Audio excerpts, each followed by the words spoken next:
Bismillahirrahmanirrahim. Assalamualaikum warahmatullahi wabarakatuh. Perkenalkan, saya Altahya Nur, mahasiswa program studi Teknik Pertanian Fakultas Pertanian Universitas Syakuala Angkatan 2019. Baiklah, pada kesempatan ini saya akan membahas tentang mesin Carnot dan mesin pendingin Carnot di dalam ilmu termodinamika. Baiklah, sebelum kita mengetahui apa itu mesin Carnot dan bagaimana siklus mesin Carnot, terlebih dahulu kita mengetahui sejarah mesin Carnot. Sejarah mesin Carnot berawal dari aplikasi lain hukum termodinamika 2. Mesin ini dirancang oleh seorang fisikawan sekaligus insinyur militer asal Prancis, yaitu Nicolas Léonard Sadi Carnot pada tahun 1824 yang dinamakan dengan konsep mesin kalor yang ideal, yang sekarang lebih dikenal dengan mesin Carnot. Jadi penemuan ini berawal dari keingintahuannya untuk meningkatkan efisiensi dari mesin kalor seefisiensi mungkin, yang berakhir pada penemuan konsep mesin tersebut. Apa itu mesin Carnot?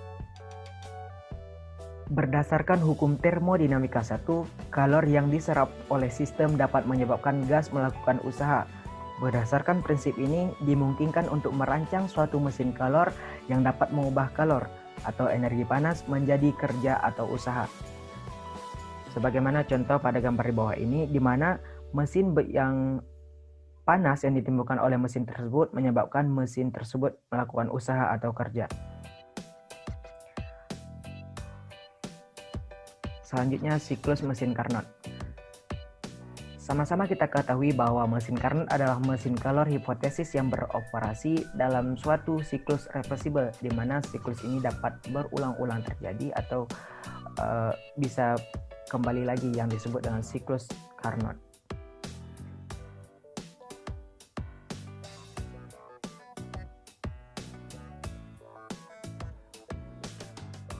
Untuk meningkatkan atau menjalankan efisiensi yang ideal, dia membuat 4 tahapan proses siklus Carnot. Yang pertama, pemuaian secara isotermik.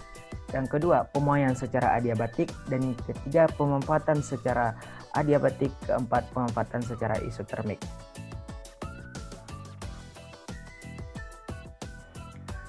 Siklus mesin Carnot. Yang pertama ialah pemuaian isotermal. Pemuaian isotermal, di mana pemuaian artinya terjadinya pertambahan volume, sedangkan isotermal artinya proses termodinamika yang terjadi tanpa adanya perubahan suhu. Jadi pada reaksi A ke B ini, pada tahapan pemuaian isotermal ini, terjadi yang namanya kalor masuk sebesar Q1. Nah, pada pemuaian isotermal ini, A ke B, terjadinya kalor masuk yang dinamakan dengan kalor Q1 atau disimbolkan dengan kalor Q1. Selanjutnya, pemuaian adiabatik, yaitu pemuaian dari B ke C, di mana kalor tidak terjadi penambahan kalor atau tidak terjadi kalor yang masuk sehingga Q-nya 0. Nah, tetapi hanya volumenya saja yang bertambah dan suhu menurun dari suhu pertama ke suhu kedua, yaitu suhu T1 ke T2.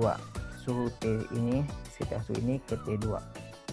Selanjutnya, pemanfaatan isotermal, di mana reaksi C ke D. Pemanfaatan C ke D, pemanfaatan isotermal di mana terjadi pada reaksi C ke D. Nah, pada saat pemanfaatan terjadi kalor keluar dari mesinnya sebesar Q2. Berarti Q2 ini keluar di saat pada pemanfaatan isotermal. Jadi kalor yang masuk melalui Q1 tadi pada pemuaian isotermal keluar lagi dengan menjadi Q2 pada pemanfaatan isotermal. Selanjutnya ialah pemanfaatan adiabatik, di mana D menuju ke A. Pada tahapan ini terjadi pengurangan volume dan tidak ada kalor yang masuk ataupun keluar, sehingga Q-nya tetap 0 sebagaimana pemuaian adiabatik.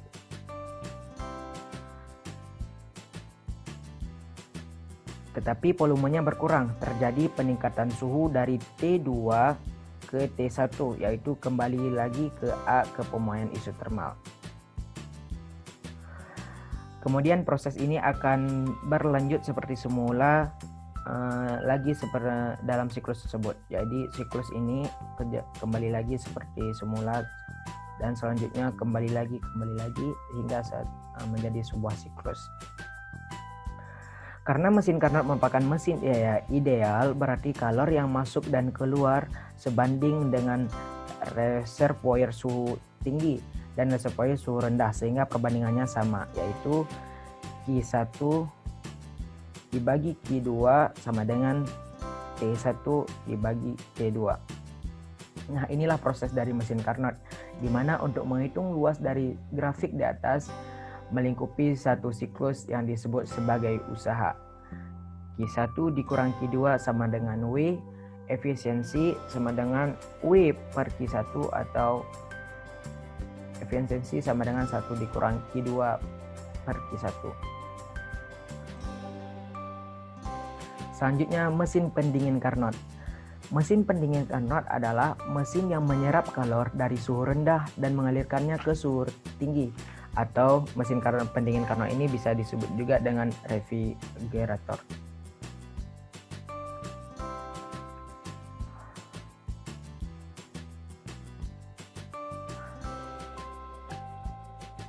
Pada mesin pendingin Carnot juga terdapat 4 siklus mesin pendingin. 4 siklus mesin pendingin. Yang pertama adalah proses Joule-Kelvin, di mana proses A ke B hanya diketahui keadaan awal atau keadaan A dan keadaan akhir, yaitu keadaan B, yang hanya merupakan keadaan setimbang dengan harga P dan harga V yang tertentu.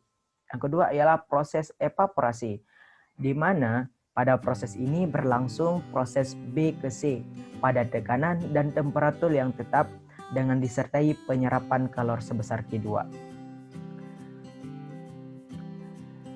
Dan yang ketiga adalah proses kompresi atau pemanfaatan. Proses ini terjadi pada keadaan C ke D yang pemanfaatannya secara adiabatik, secara temperatur sampai temperatur uap melebihi harga T1. Dan yang terakhir adalah proses pendinginan, di mana proses ini terjadi pada titik D ke A yang terjadi secara isobarik sampai temperatur uap mencapai harga T1 yang dilanjutkan dengan pengembunan atau kondensasi pada tekanan temperatur tetap.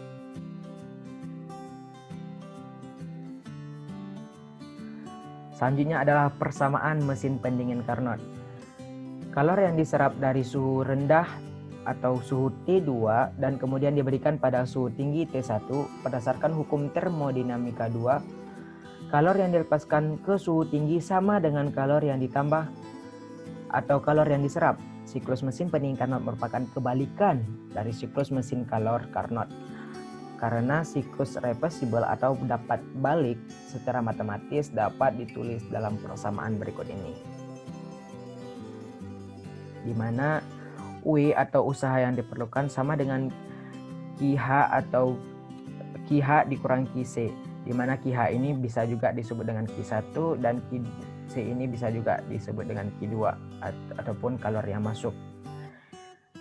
Nah, selanjutnya adalah coefficient of performance atau koefisien daya guna, di mana QC per W sama dengan QC dikurang W per W, sama dengan juga QC per W sama dengan 1 dikurang 1. Mungkin hanya inilah penjelasan dari saya. Mohon maaf apabila ada kekurangan serta kesalahan.